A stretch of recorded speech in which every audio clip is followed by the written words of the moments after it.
There's a couple things that I think attracts people to Westerns today and throughout time is that it's a mythology. It's something that's mythological. It's always set, Westerns are always set in this setting, in this location, in this really divorced from our normal everyday society. These landscapes were generally set in this frontier environment where there are no laws, there are no social norms other than the ones that a small town or society has set up themselves. People fight for what is right in their minds, in their hearts, and I think that's something that attracts audiences because we all want to fight for something that we believe in. So between the classic and the modern Westerns, yeah, I mean, I think that's one of the biggest things that changed is the character.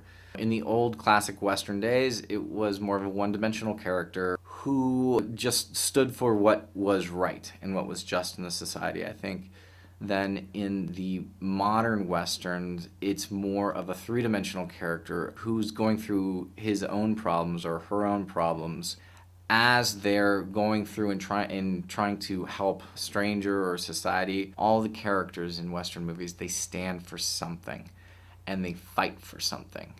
And that's a quality that is often overlooked today with technology and Facebook and Snapchat and Instagram.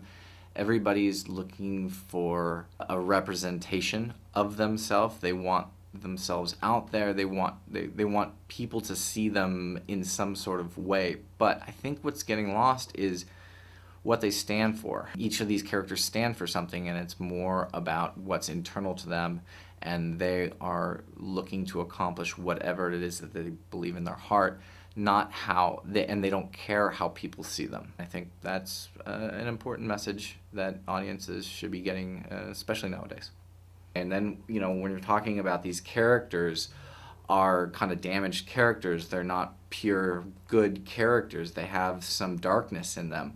A lot of that's represented, I think, through the lighting, so that nobody really talks about it. Nobody says like, oh, I've been, because my village was burnt down. They don't really mention that stuff, but the way that they're portrayed with the lighting all of a sudden gives them a dimension and gives them a feeling and emotion. Why people should go see a Western movie nowadays is because the landscapes are incredibly important to this genre. They're always something that is a character in the movie. This cowboy is coming from the frontier into a village. You'll see this play of frontier versus this imperial world, and oftentimes that is represented by the train. You'll always see a train coming in, or you'll see workers building a train, essentially building towns based on where this train, how far this train track is coming into these people's lives.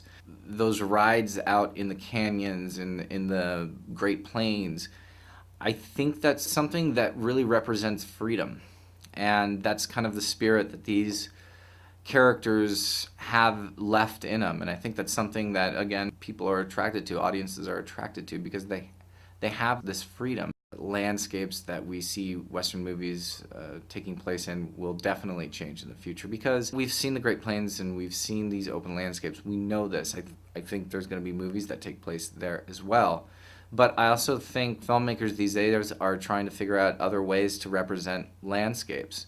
Definitely, Westerns can be set in all kinds of landscapes. And for me, it matters how you film those locations and what's the intention you're doing when you're filming those locations. If you know how the landscape and the environment will play in your film as a character, then that'll inform you how you're able to shoot that landscape.